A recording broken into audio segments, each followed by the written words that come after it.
제22대 국회 원구성 합의가 결렬됐습니다. 오늘 오전에 국민의힘 추경호 그리고 민주당 박찬대 원내대표가 만났는데 뭐 구성이 합의가 되리라고 생각은 안 했습니다. 사실 이제 아무래도 좀 긴 대치가 이어지겠죠. 법사위원장 또 운영위원장 과방위원장을 국민의힘에서 하겠다. 이거 세 개를 다 내놔라. 이렇게 되니까 민주당 입장에서는 그 말도 안 되는 소리를 하고 있다. 법사위 같은 경우는 상원이라고 불리울 정도로 힘이 센 곳입니다. 여기를 통과하지 않으면 본회의에 올라갈 수도 없죠. 그리고 운영위원회는 대통령실을 감사하는 그런 기관, 그런 위원회죠. 그런데 여당이 운영위원회를 맡겠다. 그러니까 민주당 입장에서는 아니 대통령실을 왜 너희들이 관장하려고 하느냐. 이건 역시 민주당이 해야 되겠다 이런 거고요. 과방위 같은 경우는 지금 방송 3법 관련된 것이 남아 있거든요. 지금 뭐 KBS니 YTN니 이런 데는 완전히 이 정권이 장악을 했지만 MBC는 아직 장악을 못하고 있거든요. 그럼 8월이 되면은 박문진 이사를 바꿀 수 있습니다. 이러면 이제 지금 이 상태로 과방위에서 제대로 일을 하지 않고 이 상태로 넘어가게 된다면 MBC마저 이상한 사람이 사장으로 와서 우리 언론의 운동장이 완전히 바뀌게 되는 것이죠. 지금도 9대1 정도인데 이제는 완전히 뭐 100대 빵이 되는 겁니다. 그래서 민주당 입장에서는 정상적인 국가 운영을 위해서 그리고 정상적인 언론 운영을 위해서 과방위가 반드시 필요한 겁니다. 그래서 법사위 운영이 과방위를 민주당에서는 다수 야당인 민주당이 해야 된다. 이런 입장인 거죠. 그러니까 이게 협상이 될 수가 없습니다. 지금 상황에서. 그래서 오늘 협상은 일단 결렬이 됐는데 뭐 앞으로 이야기를 대화를 계속해 가기로 했다. 이런 이야기를 하고 있고 또 법시한인 7일까지 민주당에서는 반드시 추가 협의를 해서 완성하겠다. 이런 입장입니다만 이렇게 되면 이제 원구성 합의가 안 되겠죠. 안 되면 민주당이 18개 상임위원장을 독식할 수 있습니다. 완전히 18개를 다 독식을 하고 그리고 오늘 22대 국회를 출범시킨 다음에 또 이제 추가 협상을 통해서 몇 개 줄 수는 있겠죠. 21대 때도 그랬지 않습니까? 민주당이 모두 다 18개 상임위원장을 차지한 적이 있습니다. 그런데 그때는 문재인 정권이었단 말이에요. 그래서 행정부도 민주당이 장악을 하고 있고 입법부마저 민주당이 장악을 하면 어떡하냐 이러면서 국민적 여론이 좀 좋지 않았던 건 사실입니다. 그런데 이번은 22대는 좀 다르죠. 지금 여당인 국민의힘 그러니까 윤석열의 국민의힘 소속인 대통령이 국민의힘 소속이잖아요. 대통령이. 그러다 보니까 입법부를 민주당이 다 장악을 한다 하더라도 그것은 균형적인 것이죠. 그래서 법사위 운영이 과방위는 반드시 민주당이 차지해야 하고 국민의힘이 계속해서 이렇게 원협상에 응하지 않게 되면 18개 상임위원회 모두를 민주당이 다 차지하는 그런 상황이 올 수도 있습니다. 일단 오늘 오후 2시에 본회의가 열리는데 민주당 단독으로 열리게 됩니다. 박찬대 원내대표가 오늘은 의장단 선출을 반드시 한다. 그리고 7일 원구성 법대로 완수하겠다 그랬으니까 오늘은 우원식 국회의장 뽑는 겁니다. 그리고 이하경 국회 부의장 뽑는 거죠. 그게 국민의힘을 제외하고 나머지 야당들이 이 국회의장과 부의장을 선출하게 될 겁니다. 국민의힘에서는 지금 자기들 몫인 국회 부의장이 누구인지도 아직 뽑지도 않고 있거든요. 그렇다고 해서 국민의힘이 이렇게 목리를 부리면서 일을 안 한다고 해서 민주당 등 야당이 일을 안 할 수는 없지 않습니까? 일을 해야죠. 오늘 의장단 선출하고 할 수 있는 의장단 선출하고 그리고 7일 날 상임위원장을 모두 다 선출을 해야 합니다. 그때는 이제 민주당이 18명이 모두 다 민주당이 되는 상황이 올 것 같습니다. 오늘 국민의힘에서 오늘 오후 2시에 본회의 참석 안 하겠다. 그러니까 보이콧한다 이랬으니까 근타에서 우원식 국회의장 후보를 국회의장으로 뽑는데 법적인 문제가 있는 건 아닙니다. 국회의장을 뽑는 데는 딱히 뭐 다른 어떤 규정이 없거든요. 그냥 국회에서 선출한다 이렇게 돼 있기 때문에 우원식 의장 그리고 이하경 부의장을 민주당에서 그대로 오늘 오후 2시에 뽑게 될 겁니다.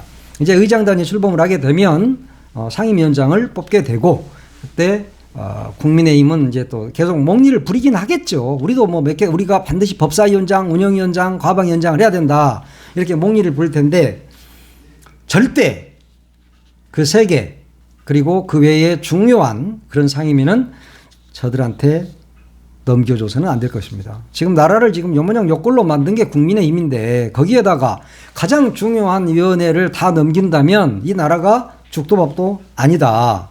그러면 국민들만 힘들고 피곤해지는 상황이 오는 겁니다. 민주당이나 조국혁신당이나 이런 야당들은 이번에 야당에게 193석을 몰아준 것에 대한 의미를 정확히 읽어야 됩니다. 그래서 이건 독주가 아니에요. 일을 하라고 국민들이 표를 몰아준 겁니다. 그러니까 국민의힘 눈치나 보고 용산 눈치나 슬슬 보면서 꽁무니를 빼서는 안 되겠다.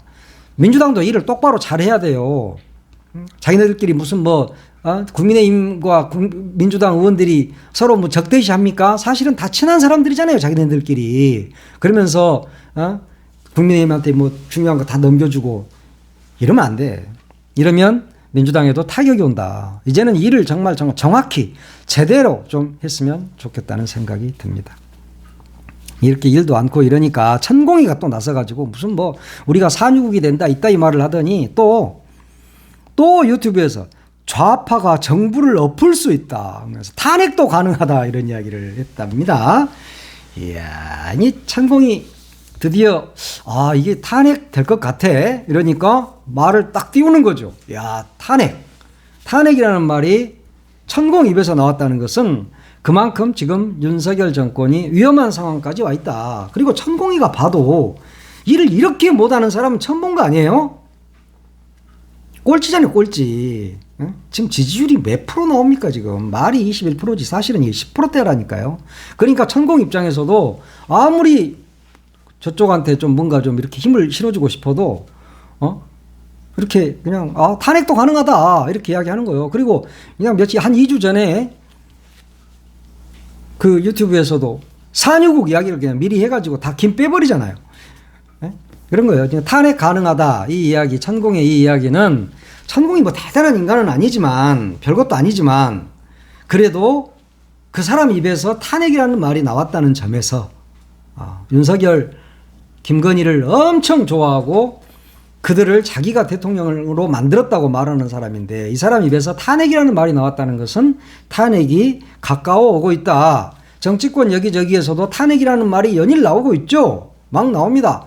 얼마 전까지만 해도 민주당에서도 탄핵 이야기 나오면 역풍 불 거야 이러면서 말하지 않더니 이제는 공공연하게 탄핵이라는 말이 나옵니다. 왜냐?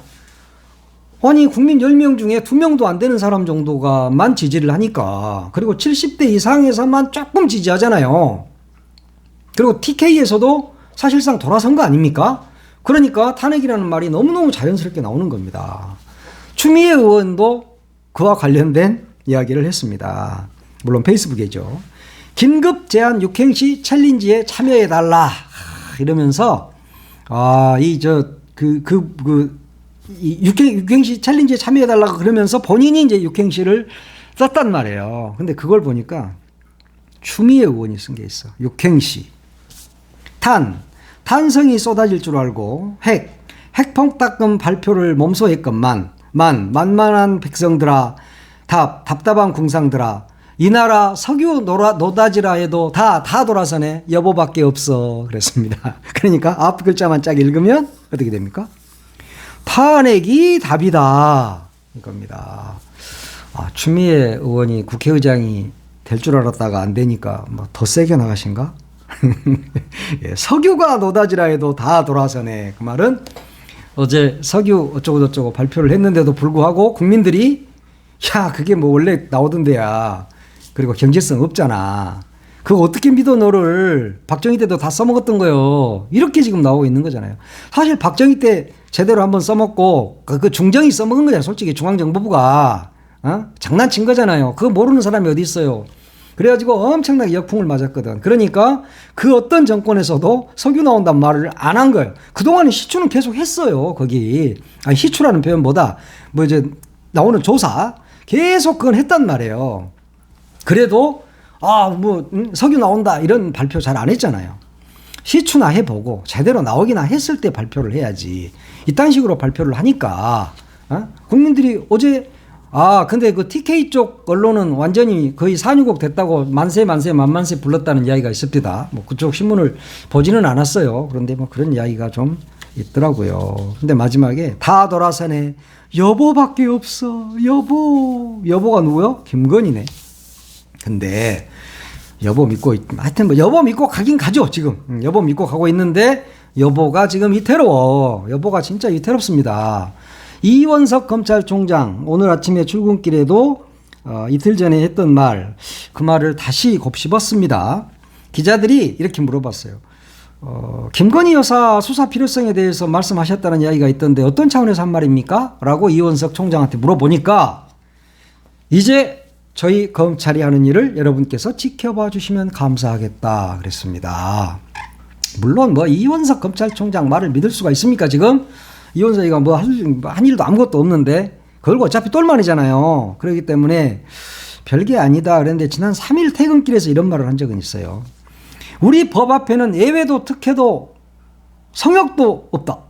그런 원칙과 기준을 견제해야 한다고 늘 강조하고 있다라고 이야기를 했습니다.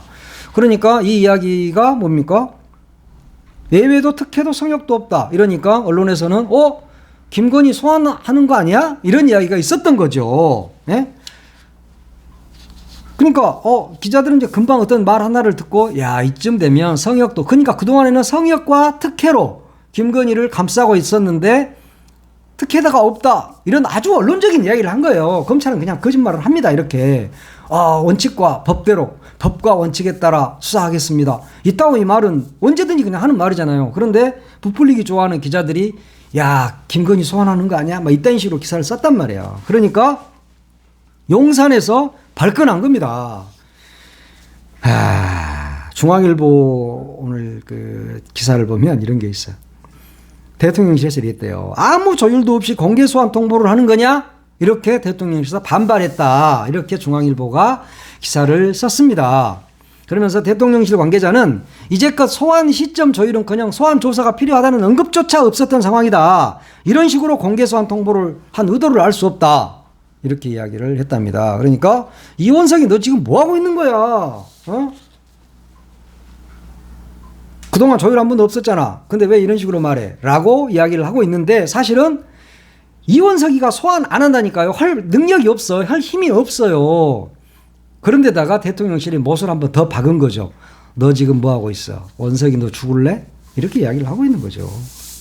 동아일보 역시 서울중앙지검 형사 일부가 김건희 소환 조사 시점 등과 관련해서 대통령실, 민정수석실을 거치지 않고 김건희 측과 직접 논의하는 방안이 거론되고 있다. 이렇게 보도를 했습니다. 근데 검찰이 이런 짓거리를 하겠어요? 동아일보가 지금 헛소리 하는 거예요. 검찰총장이 어차피 그쪽 다 똘마니들 지들끼리 모여서 노는데 김건희를 그냥 대통령실 민정수석실 거치지 않고 민정수석실 있나 요즘?